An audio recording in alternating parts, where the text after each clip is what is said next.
কিছুক্ষণ পরে বলটা গেলাম না বাবাজি। সকিনা তুই ওরা পাহারা দিয়ে রাখ, আমি যাই। সকিনা আমার একটু জেরে দেখ মাগুর।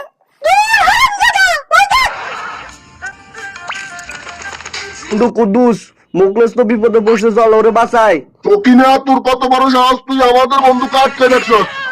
ওরে বাবারে চল পালাই। বন্ধু এখন একটু স্মার্ট হয়ে সকিনার জন্য একটা মুরগির রান নিয়ে যায়। দেখ সকিনা তোর জন্য কি আনছি। সব মুরগির রংতন দিয়ে আরে বড় যে কিনে খা। বন্ধু কুদ্দুস সকিনের সাথে আমরা শক্তি দিয়ে পারবো না, চল অন্য ফন্দি করি। তুই ঠিকই কইছস বন্ধু, ওই তো সকিনা কাকতালি ওগুলোর দিকে তাকায় আছে। চল বকলে আমরা পালাই। ওহো দাঁড়া বন্ধু, মনে হয় বৃষ্টি আসতেছে।